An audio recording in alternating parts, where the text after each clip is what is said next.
Il y a vraiment des bijoux ici. Moi, j'ai découvert des choses vraiment que j'ignorais totalement. Les cycles sont extraordinaires. Il y a eu Pasolini, il y a eu aussi...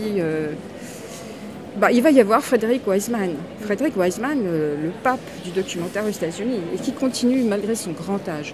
Alors, bien sûr, c'est des références de personnes qui ont déjà un certain âge, déjà entrées dans l'histoire du cinéma, mais le cinéma, c'est un tout. Et dans les écoles de cinéma, qu'est-ce qu'on fait? On retourne en arrière, on va regarder des films, on va présenter aux étudiants des films muets, on va présenter des films qui ont 30, 40, 50 ans, parce que ça fait partie de l'histoire du cinéma. Et c'est important, il y a des choses très belles, très très belles. C'est souvent qu'on se retrouve à 3 ou 4 ou 5 dans une petite salle, la petite salle du bar. Et c'est vrai que c'est dommage parce que c'est des pépites, quoi. C'est des pépites en plus présentées avec passion, amour par donc les programmateurs donc de la BPI. Et voilà, moi je pense qu'il faudrait le faire plus connaître, qu'on voit ici des films documentaires rares. Moi j'ai envie, depuis très longtemps, j'ai envie qu'il y ait plus de gens dans la salle, j'ai envie que plus de gens le sachent, parce qu'il y a de très belles choses à faire, à voir, et pas seulement des films documentaires français, des films documentaires des États-Unis, etc., etc. Et vraiment des cycles absolument fabuleux. C'est normal, il se passe beaucoup de choses ici très intéressantes, et parfois on loupe des trucs. Vous vous rappelez de la dernière séance à laquelle vous avez assisté, par exemple? C'était Bigger Splash. Ouais, c'est celui-là.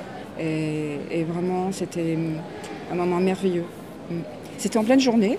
Donc, bon, il y avait des gens surtout de mon âge. Et puis des gens aussi de ma génération. Parce que nous, c'est une époque qui nous a beaucoup marqué, qui a marqué notre vie, en fait. Les années 70, fin des années 60. On avait quoi, 12 ans, 18 ans, voilà, c'est normal. Hein. Et quand même, c'est un objet, c'est un ovni quand même. Et une manière de faire un peu... c'est un docu-fiction, voilà, en fait. La petite salle, on a souvent des gens qui interviennent comme ça, qui parlent de leur film, qui est en devenir, qui est en cours de création, de montage. Ça, c'est très intéressant. On a bien de la chance de voir ça et de voir ces personnes-là qui prennent la peine de venir parler du film qu'ils sont en train de faire. Et je sais que quand on monte un film, on est dans une émotion extrême, on est dans un état second. Parce que c'est vraiment...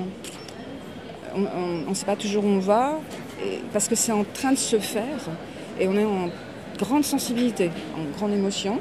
Et venir en parler en plein comme ça, milieu, moi je trouve ça vachement touchant, et je les remercie pour ça. Vraiment.